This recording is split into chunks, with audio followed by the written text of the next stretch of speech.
Who's this Chris then, Rachel? I think we need to have a discussion. Oh, Harry, Christopher was a fine man, but he's in the past, and he's in my memory, and I'm with you now, Harry. But you remember him, and you spoke about Chris. I'd like to meet him. What does he look like? Is he a redhead? No, that's why he never lived up to you, Harry, because, remember, I used to read the Archie comics, and I always wanted a red-headed boy with freckles, just like you. Really? Yes, of course. Of course. Please, Christopher, don't... What did you call me? I mean, I said Harry. You said Chris... Welcome to the broadcast, my fruits. Or should I say, my bimbos. Welcome, bimbos. Because we've taken another excursion into the mind of Rachel Ragland, otherwise known as Meg. Yes, her podcast series continued today with Archetypes. Featuring Paris! We took a trip to gay Paris to visit with none other than Paris Hilton, who once starred in that movie. Do you remember it? One Night in Paris. Perhaps the Markles could come up with a sequel to that extravaganza. One Night in Frogmore? What do you think they should call it? Anyway, breaking down the Bimbo with Paris Hilton it was, and that's what I'm going to be discussing for the majority of this broadcast, but there are a few little snippets of nice royal news to begin with, and that's the matter of Paddington Bear. How delicious it was to see Her Majesty surrounded by Paddington Bears in this glorious image shared by Buckingham Palace.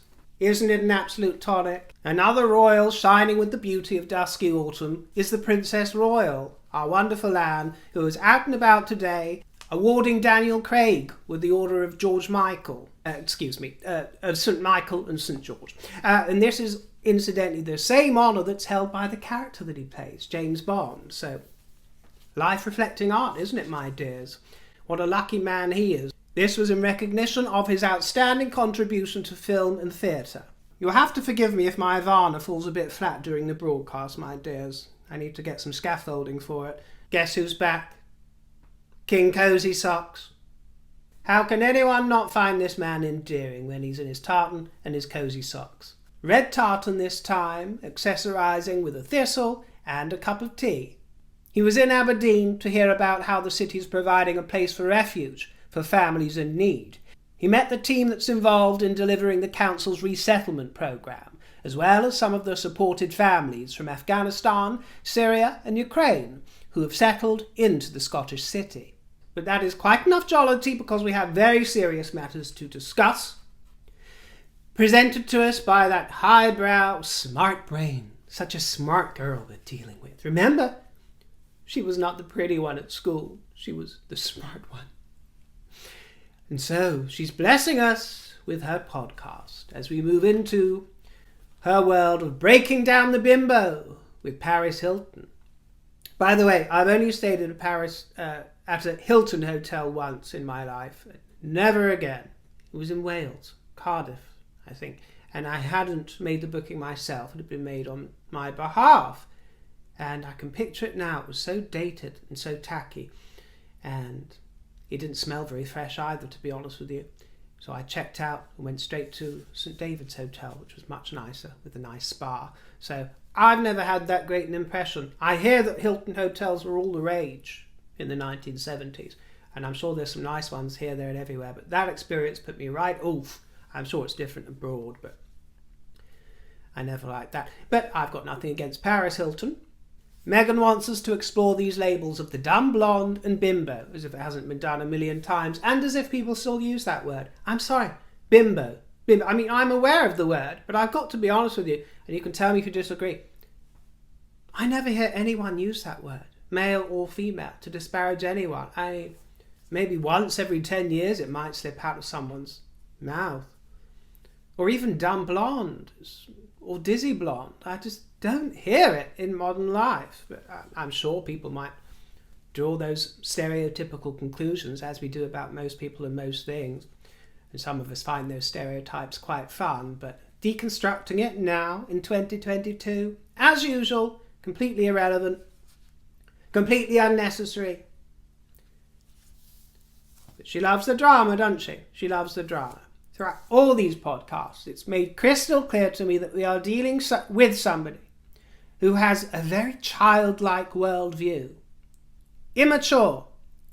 Remember, this is a gal in her early 40s. And if you listen to these podcasts, it's hard to stomach. It really is. The lack of sophistication is horrifying.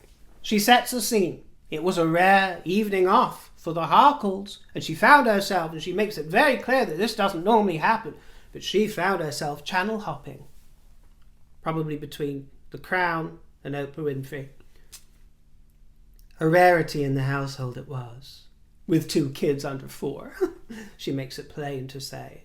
She's normally rushed off her feet. No time to sit down, relax, and scratch her bum while watching the telly, is there, my dear? What about your nanny? What about your Zimbabwean nanny, my dear?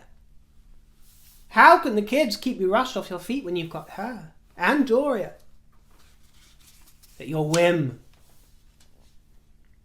Nana Dor. Well, they chanced upon. It was just by chance. Deal or no deal. Ooh! And it triggered her because the memories came haunting back from her time upon that very show. In 2006, I made a short stint as Briefcase Girl. Not nutcase, people. Not nutcase. Not basket case. Definitely not one of my basketeers. Not a basket case. Not a head case. Not a nutcase. Briefcase Girl. I wouldn't mind doing that job. There were 25 other women doing the same role. I was pursuing acting, she says. So I was grateful to have an income, to be in the union, health insurance. Excuses.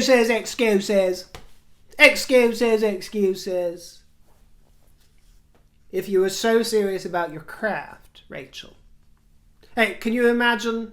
I mean, everyone uses her as an example. I think she's a little bit overrated, actually, but, she's good enough. Meryl Streep, do you think she would have taken a part on Deal or No Deal? And I'm not disparaging any briefcase girls out there. I'd do it. I'd strip in them all, my love. I'd work the polls at Raymond's Review. Maybe I already have. So I ain't disparaging those that do what they gotta do to put bread on table. I ain't disparaging them. My disparagement comes for those who claim to be so pure and so incorruptible and so focused, because that's key, because they're a savvy businesswoman. And yet, their rigid moral compass, the kind that Big Willie possesses that points rigidly and turgidly north, doesn't seem to be the same moral compass that she has. Because by that age, she was already touting herself as somebody who wanted to be known for her smarts and for her allyship with women and for wanting to make a good representation of womanhood and what it means to be a woman. And as much as I don't disparage any briefcase girl, you can't really hold it up as a paragon of feminism. But as you can already probably predict, she goes on to say that she felt uncomfortable being put in this position. Felt forced is the word that she used. She was careful not to say forced, but she felt forced at one point. What, you're telling me, love? You're telling me, Rachel, love, that you didn't know that this was round the corner? That you couldn't see this coming? That you didn't know that standing there in your scanties holding up cards for men and whoever else might be watching? You didn't realise then that it might make you feel a little bit uncomfortable as the saviour of the washing up detergent commercials? You told the world that you were already on this ride since your infancy, since you were back at Immaculate Fart, writing out letters. This does not match your narrative. We don't buy what you're selling. I digress. Anyway, she said she had studied acting, but also international relations at college. She studied international relations. Did you skip your class on England, love? Did you skip your class on your relations? It's hard to take the gal seriously, isn't it? Oh, you were just studying for you to be a great big diplomat, my dear, of international fame and proportions. Meghan Mandela, advocate for the world. Her mind would wander on set, she says. Yeah, right. Her mind would wander to thoughts of Buckingham Palace and Lady Diana Spencer. Oh, no. Wrong one. Her thoughts would wander onto her internship at the US Embassy when she was standing there in her two-piece. Her mind would wander. Oh, do you remember when I was back at the US Embassy in Argentina and Buenos Aires? Like Evita, she picked up that leather suitcase and strolled through the dusty tracks. I want to be a part of BA Buenos Aires, Big Apple. She cast herself in that role. Another suitcase in another hall, be it Kensington, Frogmore, Montecito, or Hope Ranch. Ava was there, coming for her descomisados. It was all there. It was all in the stars, wasn't it, my dear, before she went on her rainbow tour. She dreamt of being at the embassy in Argentina and Buenos Aires, and being in the motorcade with the Secretary of the Treasury, she said, and being valued specifically, she says, specifically for my brain. Really? Then I've lost all hope for Argentina. Don't cry for me, Argentina, she cries. Don't cry for me. Don't cry for me just because I've been holed up on deal and no deal. They forced me here. Because I was poor, I was eating at the Sizzler. My father disowned me. Or not disowned, he wasn't helping me. He wasn't funding me. And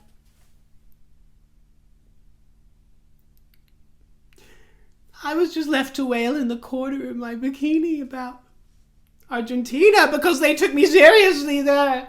I have a brain. Argentinians think that I am smart. I worked so hard when I was at the Immaculate Fart to be taken seriously as a smarty. And don't cry for me. Don't cry for me, Argentina. The truth is, I never left you, and I'll be returning on the Rainbow Tour with a prince. I ask you. And then she conjures up a scene that sounds rather like Emerald City. She says on the set of Deal or No Deal, there was various stations for lashes, you know, when they go around Emerald City for primping and preening with the Scarecrow Tinny and Cowardly Lion. There was lashes stations, nail stations, padding stations where they padded your boobs. She forgot that lesson, didn't she? And then this was a fabulous story, and I want to give this woman a shake of the hand. There was a woman backstage, she doesn't say who it was, who really... She hurt Meghan's feelings so bad because we get to find out one of her first nicknames. Markle! She got my name wrong. She pronounced it in the wrong way, Meghan tells us. Markle! Suck it in! Suck it in! Apparently this is what this woman kept telling her. Suck it in! I don't know what she was supposed to be sucking in. The mind boggles. I don't know what prolapsed, but she was being asked to suck something in. Markle! So that was one of her first nicknames, and she gives a big sigh and goes, give that woman a gold star. Give her a gold star, my love. She got the number of you. Anyway, Rachel ended up quitting the show. So she says. And she felt that she was not smart. You got that right. I left knowing that I was so much more than what was being objectified. You allowed it, Ragland. You objectified yourself. You weren't some victim of trafficking. You weren't some recruit of the Epstein. Your surname's not Jufra Roberts. You know, you put yourself there, my dear. If you were an object, you were a willing object. I'm sorry. That wasn't the only way that you could have made a buck while you were there as an aspiring actress. No, my dear. There are plenty of tables to wipe and mop up, toilets to clean. You know, if that was undignified for you, there were other options. And you knew what you were walking into. It's not like it was a surprise. But money talked, didn't it? Glamour talked. The career ladder reached out to you. And would I take in your position? Maybe. But I wouldn't then complain about it and pretend that I wasn't up for the game. I didn't like feeling forced to be all looks and little substance, she says. Well, there were scant other options for you, my dear, weren't there? Scant other options. Being reduced to this specific archetype. It's not an archetype, you bimbo. She wheels out a journalist by the name of Claire Malone. And they get onto the subject of the era of the 2000s. Paris, Britney Spears and Lindsay Lohan. Party girls. Blonde, beautiful, but dumb. But I've always felt that everybody understands and knows that there are, generally speaking, two kinds of bimbos. There are genuine airheads, who sometimes happen to be blonde. You know, you do meet them and they are thick. And then most of us know when you see ladies or lady boys out on the prowl in the city centre, giving it the old innocent act. Oh, hi, Mr. Chewing Gum. Most of us know that they are smart cookies in disguise. It's a trick since time immemorial, and I've got my own theory on why many women behave that way or play the bimbo. But she says in her dulcet tones, Paris built an entire brand out of being the dumb blonde. Exactly. She did it herself. And, of course, she goes into the usual fangirling, as we've come to know in every single episode of this podcast. Oh, you're so wonderful, this, that, and the third. And you were so famous, she says. So beautiful. Hey, she scrubbed up all right. She's not Kate Moss. She's not an Evangelista.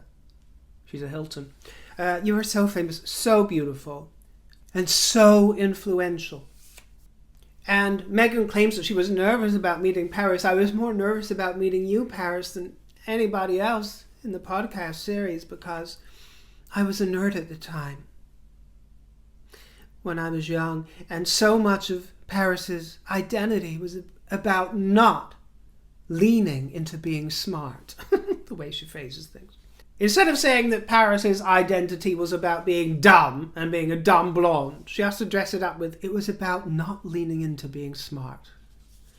Jesus Christ.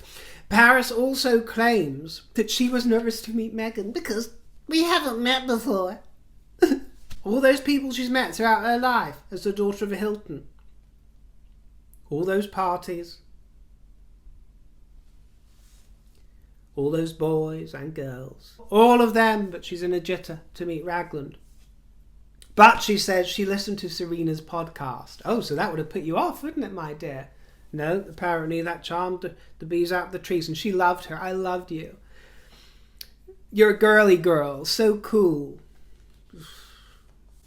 That was rum listening, I've got to tell you, but I just thought, then it wasn't an act. You really are a dumb blonde, my dear.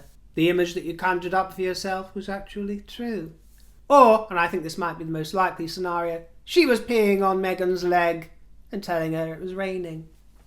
You're so cool. So lovely, Meghan. Why do my legs suddenly feel all warm? It's the stench of Paris's urine, my dear. And by the way, it's worth noting, and I saw this at the time, when Queen Elizabeth died, Paris left a tribute to the original girl boss on her social media. I wonder if that was before or after the podcast was recorded. I wonder if Meghan was watching. Yeah, the original girl boss, she called her. How do you feel about that, Rachel? Everything you aspire to be. Since your younger days. Listening to the two of them waffle on together is nothing short of inane. Inane. Meghan says, recently Paris has been reclaiming her narrative. Reclaiming her narrative. And they spoke about the casting of Simple Life, that series she did with Nicole Richie.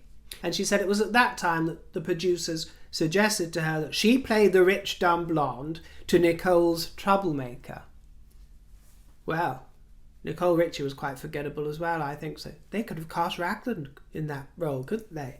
Meghan would have made a great troublemaker to Paris's dumb blonde, wouldn't she? Maybe that would have been a role she might have excelled in, but I doubt it, because she's so unmagnetic. And this is the thing that I think must be quite frustrating for Meghan, because it seems that Paris's typecasting, if you like, was engineered to a certain extent by the character she played, by the persona that she assumed, as many people in the public eye do. And I think this must be one of the things that drives Meghan really rather crazy, because what she doesn't understand is that that's quite rare, and it's quite a feat, and props to Paris for it. Typecasting is usually decided by the rest of the world. There aren't many actors who end up typecast in a certain role that would have chosen it for themselves. It just so happens that they go along in their career as a jobbing actor, and then they'll chance upon a character that hits the zeitgeist of the moment, or chimes and resonates with an audience in a way that is almost irrevocable, that they can't really go back on, and that's it. They're kind of stuck in that role, for better or worse. And if they can embrace it, then it's all for better, and will ensure some type of longevity, even though it might be frustrating for them as an actor. But it is often the world's response that decides how an actor is going to be perceived for the rest of their career. And I think this must be one of Meghan's great frustrations, because, of course, she's always wanted to be the smart one. She wants the world seeing her as Argentina saw her. As Argentina saw her, as nothing to do with any of the periphery, the glamour, this, that, and the 10th. Her smarts. And for being an advocate. And for being an executive. And for telling you what's key. You know, that's how she wanted to be typecast, my dear. Really, really so. A force, a political force. Whoops. Whoops. How's that going, love? The world decides, my dear. No matter what you shove down their throats on Oprah Winfrey, the world decides. And it's coming round. It took a while, but it's coming round. Meghan speaks to Paris about her daughter, Lilibet Diana. She says, I want my Lily to want to be smart and want to be educated and pride herself on those things. Then take her out of Montecito, my dear. Deirdre, my dearest child, take her out of Montecito. Chuck her back into old Blighty, where she would have received a stellar education and some more sophistication. And that's not disparaging my Montecetan fruits. It's not disparaging the States, because that is full of savvy, sophisticated people, just as the kingdom. But the characters she surrounds herself with, the Fruit Loops, in that compound. But my theory, my intellectual theory, my dear, about the cult of the bimbo, because a lot of my friends, including they're all smart and savvy, my dear, all my friends, but those who have played into the bimbo role when we've been out on the prowl, out in the town, my dear, seeing what's out there, you know, debutantes on the scene, my dear, when they've been playing the old wide-eyed and bushy-tailed, you know. I think that some of these ones, who aren't genuine airheads, who are actually very switched on, playing a slight role with men here and there, and I'm only speaking for what I've witnessed, but I think that it's a cat and mouse game between male and female, usually, or the masculine and feminine, however you want to put it, my dear, and switch it up. But it's part of the cat and mouse game, I feel, of the theatre of seduction and of courtship, and also playing the bimbo. You know, it has a touch of the Liesl and Rolf from Sound of Music, doesn't it? I'm only 16 going on 17. I know that I'm naive, but you're 17 going on 18. I'll depend on you. And we all know that Liesl's perfectly capable. It can bring humour and different dynamics into the burgeoning chemistry during the seduction process, this courting ritual. A bit of humour and a bit of to and fro and a bit of tension. And I've also seen it work in reverse, on a number of occasions actually, with boys playing a little bit dumb in the face of slightly more dominant female characters that I know of. And it can be a sexy mix either way. Again, she claims that she was the smart one. Oh God, I feel so cruel. I feel so cruel breaking this to her every time. You weren't the smart one. Rachel! Rachel, my love, you are Miss Average in every way. And as we've said a million times, there's nothing wrong with being average. If that's your fate, just lap it up. The smart one, I ask you. If she was the smart one, who was the thick one? The mind boggles. Oh, and Harry is not going to be pleased about this. In fact, I think that we're going to see some rage, some red rage and jealousy, because we get to hear about Chris. Rachel mentions this guy at school in her younger days. I couldn't get Chris to look in my direction. Maybe he was gay, my dear. Or maybe he was a man of taste. Either way, Chris wasn't interested. He wasn't buying what she was selling either, and she's never forgotten him. Who's this Chris then, Rachel? I think we need to have a discussion. Oh, Harry. Christopher was a fine man, but he's in the past, and he's in my memory, and I'm with you now, Harry. But you remember him, and you spoke about Chris. I'd like to meet him. What does he look like? Is he a redhead? No, that's why he never lived up to you, Harry, because, remember, I used to read the Archie comics, and I always wanted a red-headed boy with freckles, just like you. Really? Yes, of course. Of course. Please, Christopher, don't... What did you call me? I mean, I said Harry. You said Chris... This Christopher's going to be in trouble. That's all I can say. It is big, big trouble. And all I could hear for the rest of this broadcast was the munch, munch, munch of word salad. And it was stale. I will say one thing about this podcast, painful as it is. Meghan's presenting has improved a little bit as she goes along, bit by bit. She picked up some of the pace. You know, you still have the syrupy slow bits, but less of them. And she was more enthused in the chat with Paris. Some points I actually thought, if it wasn't so boring and so pointless, I would have thought was actually really good. It was actually really good. So I think some immersion in the production of it behooved her. More accomplished, more interested. So bravo, I'll give you that, my dear. She comments on their similarity as people pleasers. Meghan's a people pleaser, didn't you know? What people? Rachel Ragland? Yeah, she pleases herself, doesn't she? She does exactly what she pleases. That Ragland girl, doesn't she? Who else is she pleasing?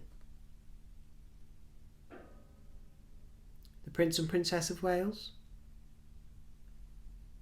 The late Queen and the late Philip? Their Majesties, Charles and Camilla? The British people? Or Gail and Oprah? Anyway, she insists she's a people pleaser. Says it takes one to know one, Paris. And then it's time to wrap things up with another confessional. Very confessional. I was really nervous about this one, guys, Meghan tells us. So nervous. I don't believe you. I don't believe that either of you were nervous. You're grown women. In your 40s. Really? I'm embarrassed to admit it, but I had made a judgment about Paris. And I don't like having judgment. It doesn't feel good. She was beautiful, rich, and famous. What could possibly be wrong with her life? I would think. She's confessing to us that this is what she thought when she was that smart teenager growing up, watching the Hilton. Was she still really a teenager during Paris's fame? Wasn't she in her 20s or 30s by then? I mean, she can't have been 6 years old. She's older than Paris. I think they're both 41. And because my self-confidence was wrapped up in being the smart one, not the pretty one, I found a way to project all of my judgment and envy onto her. Envy can be a very dangerous thing, as can judgment. Why didn't you remind yourself of that, my dear, when you were in the company of Catherine Cambridge? Why didn't you remind yourself then, when you were so full of envy and judgment? And why? Not even because her beauty outshines, not even because her goodness certainly outshines, her sense of duty. No. Not even because she captured the heart of a king, of Big Willie, not of an Earl of Dumbarton, their future king, Big Willie.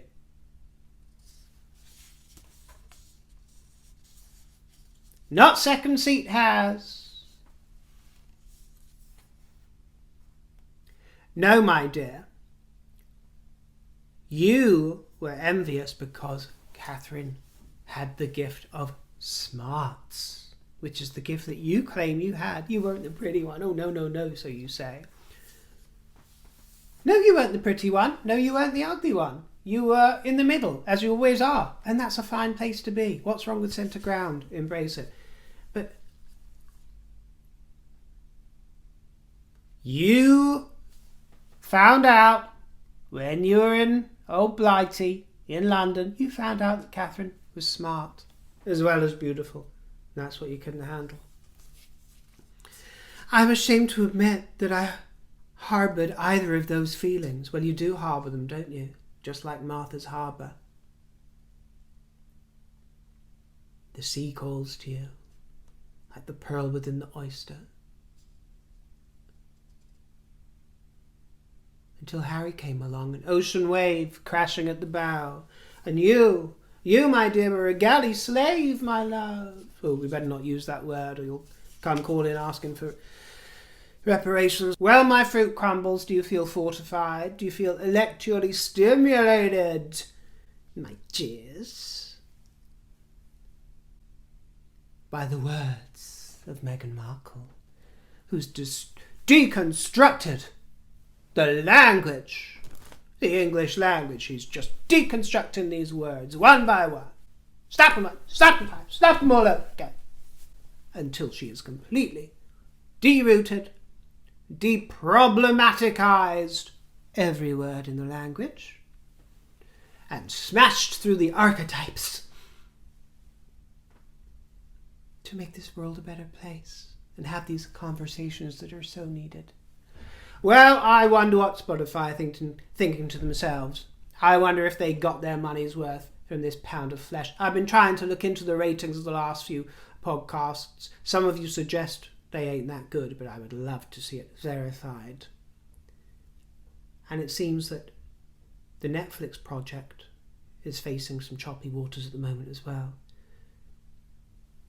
But we'll save that for another broadcast. As for today, I thank you most sincerely for joining me. I hope you had a giggle, and if I made you laugh, my tip jar is in the description box below. Thank you most sincerely. I'll see you in the next broadcast, my loves. Take care, won't you? And toodle pip.